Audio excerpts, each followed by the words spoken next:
दाना वो बाजरी डालो ये बारीक हो गया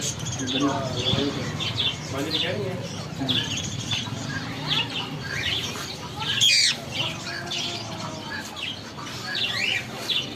क्या लगना है ये